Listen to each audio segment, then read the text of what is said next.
Good morning. Morning. Good morning student. आज देखिए आप लोग जो आए हुए पढ़ने के लिए, तो लेकिन पढ़ाई हम लोग सही तरीका से कैसे कर पाएंगे।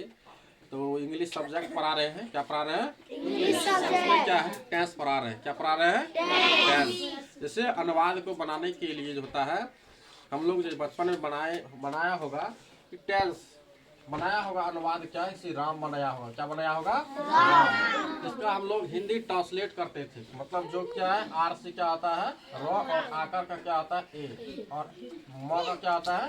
एम। तो ये आसान वाला था, तो हम लोग क्या है पढ़ लिए।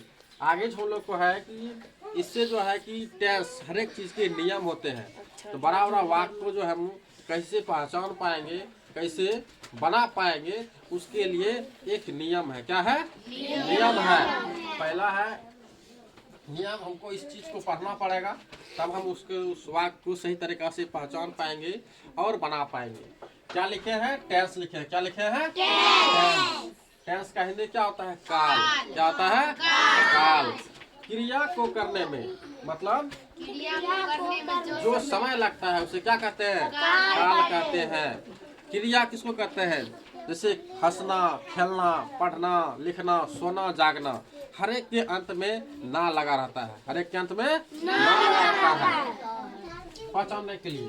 उसी तरह काल के तीन भेद होते हैं। काल के तीन भेद होते हैं। पहला है प्रेजेंट टेंस, दूसरा है पास्ट टेंस, तीसरा है फ्यूचर टेंस।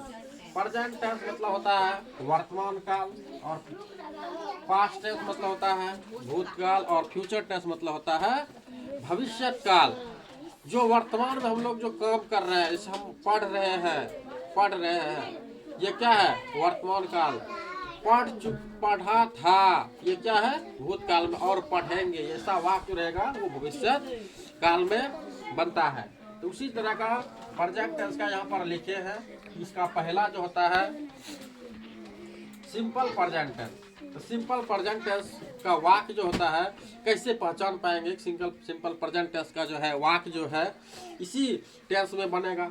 तो उसके लिए नियम दिया गया है कि जिस हिंदी वाक्य के क्रिया का अंत में ता है, ती है, ते है, तब ऐसे वाक्य के क्रिया का अनुवाद सिंपल प्रेजेंट टेंस में होगा। इसका बनाने का नियम भी दिया गया है, subject plus V1 V5 plus object. तो वाक्य को पहचानने के लिए कुछ नियम बताए गए हैं, अनुवाद दिया गया है बच्चे को समझने के लिए। मैं खाता हूँ, क्या लिखे हैं? आई इट। आई क्या है? सब्जेक्ट, और इट क्या है? वर्ब। मैं विद्यालय जाता हूँ, क्या लिखे हैं? आई गो टू स्कूल। उसी तरह से प्रेजेंट टेंस का दूसरा भी यहाँ पर प्रकार लिखा हुआ है कि दूसरा भेद जो होता है प्रेजेंट इम्परफेक्ट टेंस। पहचान में लिखेगा कि जिस हिंदी वाक्य के क्रिया के अंत में रहा हूँ, रही हूँ, रहे हैं, तब ऐसे वाक्य क्रिया का अनुवाद प्रेजेंट इम्परफेक्ट टेंस में होगा। बनाने का नियम subject plus is are am before plus object लिखे। एग्जाम्पल देकर के समझाए हुए हैं। मैं पढ़ रहा हूँ, आई एम रीडिंग। वह खा रही है, शी इज ईटिंग। इसी तरीका का और भी प्रकार है। आगे नेक्स्ट वीडियो में बनेगा, तब आप लोग को मैं सिखाऊंगा।